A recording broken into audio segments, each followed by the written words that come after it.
বিসমিল্লাহির রহমানির রহিম। শুরু করছি পরম করুণাময় আল্লাহর নামে। আজকের ভিডিওতে আপনাদের দেখাবো ইতিহাস, ঐতিহ্য আর নান্দনিকতায় অতুলনীয় টাঙ্গাইল জেলার ঐতিহ্যবাহী মহেরা জমিদার বাড়ি। কালের পরিক্রমায় হারিয়ে গেছে জমিদার প্রথা, কিন্তু ইতিহাস সাক্ষী হয়ে শুধু রয়ে গেছে তাদের স্মৃতি বিজড়িত কীর্তি। তেমনি একটি দৃষ্টিনন্দন স্থাপত্য শৈলী টাঙ্গাইলের মির্জাপুরের মহেরা জমিদার বাড়ি। জমিদার প্রথা বিলুপ্ত হলেও যুগের পর যুগ ঠাঁই দাঁড়িয়ে আছে প্রাচীন সভ্যতার এই অনন্য নিদর্শন। মহেরা জমিদার বাড়ি টাঙ্গাইল জেলা সদর থেকে 18 কিলোমিটার এবং মির্জাপুর জেলা সদর থেকে 10 কিলোমিটার দূরে প্রায় 8 একর জায়গা জুড়ে বিস্তৃত। মহেরা জমিদার বাড়ি প্রবেশপথের সম্মুখে রয়েছে সুবিশাল এক দিঘি, যার নাম বিশাখা দিঘি। 100 টাকা টিকিট বিনিময়ে আমরা ভিতরে প্রবেশ করলাম। ভিতরে প্রবেশ করলে ভাতিজা এবং আমি ভালোভাবে এই দিঘি দেখে নিলাম, কারণ ইতিহাস ঐতিহ্য ঘেরা এই দিঘি কতই না মানুষের প্রয়োজন ছিল তৎকালীন আমলে। এখান থেকেই অনেক মানুষ পানি নিয়ে তারা পানি পান করত, তাই তো আমরা ভালোভাবে এই দিঘি দেখে নিলাম। মূলত ভিডিওটি ধারণ করে আমার ভাতিজা, আমি সাথে থাকি।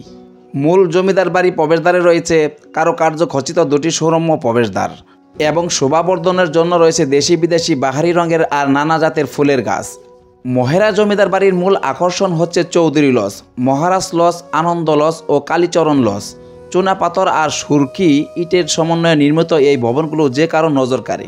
প্রধান 3টি ভবনের পাশাপাশি অবস্থিত রয়েছে নায়েবের গড়, কাছারিঘর আর গোমস্তাদের গড়। জানা গেছে 1890 শতকের পূর্বে স্পেনের কর্ডোবা নগরীর আদলে এই জমিদার বাড়িটি প্রতিষ্ঠিত হয়েছিল। তৎকালীন কালীচরণ সাহা ও আনন্দ সাহা নামে 2 সহোদর কলকাতা থেকে লবণ ও ডালের ব্যবসা করে প্রচুর অর্থকরী আয় করে মহেরা গ্রামে এসে বসতি গড়ে। এরপর তারা এই সুবিশাল বাড়িটি নির্মাণ করে জমিদারি প্রথা শুরু করেন। 1947 সালে দেশভাগের সময় জমিদারদের অধিকাংশই ভারতে পাড়ি জমান।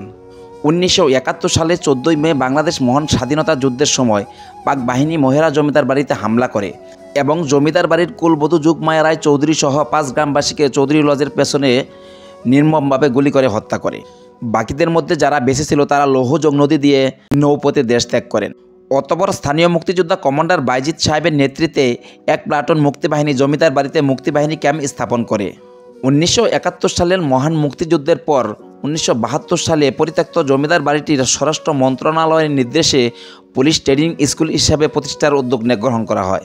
এই মহতি কাজটি করেন তৎকালীন স্বরাষ্ট্রমন্ত্রী জনাব আব্দুল মান্নান। পুলিশের প্রশিক্ষণকে আধুনিক এবং যুগোপযোগী করার লক্ষ্যে 1990 সালে পুলিশ ট্রেনিং স্কুলকে পুলিশ ট্রেনিং সেন্টারে উন্নতি করা হয়। আর পুলিশের ট্রেনিং সেন্টার স্থাপন হওয়ায় ট্রেনিং পরিচালনার জন্য জমিদার বাড়িটি যথাযথ রক্ষণাবেক্ষণ সহ নতুন নতুন স্থাপনা তৈরি করার কারণে পুরনো স্থাপত্যকলার অপরূপ এই জমিদার বাড়িটি সৌন্দর্য শুধু অক্ষত থাকেনি, বরং তা আরও বৃদ্ধি পেয়েছে। দেখেন কত সুন্দর স্থাপত্য শৈলীতে নির্মিত এই ভবনগুলি। আসলে এই ভবনগুলি দেখলেই বোঝা যায় তারা কতটা রুচিশীল ছিল, কেমন ছিল তাদের জীবনযাপন। সত্যি মনোমুগ্ধকর এই স্থাপনা। আপনারা সময় পেলে অবশ্যই দেখতে আসবেন এবং পরিবার নিয়ে ঘুরে আসার মতো একটি জায়গা। আমরা এই ভিডিওতে আপনাদের জমিদার বাড়ির সামনের অংশ দেখাবো। পরের ভিডিওতে থাকবে ইনশাল্লাহ জমিদার বাড়ির পিছনের অংশ, যার মধ্যে রয়েছে পাশরা পুকুর সহ রানী পুকুর, যা একান্তই ছিল তাদের নিজস্ব ব্যবহারের জন্য। জমিদার বাড়ির ভবনগুলো আমাদের দেখানো শেষ। জানি না আপনাদের কতটুকু দেখাতে পেরেছি। পুলিশের মূল মন্ত্র হলো সেবা, নিরাপত্তা ও শৃঙ্খলা। তবে আমাদের সবচেয়ে নজর কেড়েছে একই ড্রেস, একই পোশাকে কমান্ডের তালে তালে পুলিশের নামাজ পড়তে যাওয়ার দৃশ্য। সত্যিই মনোমুগ্ধকর ছিল এই দৃশ্য।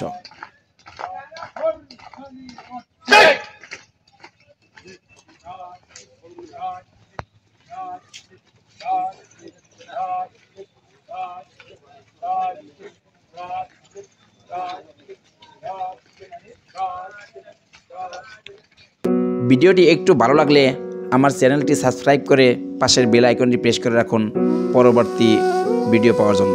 আসসালামু আলাইকুম।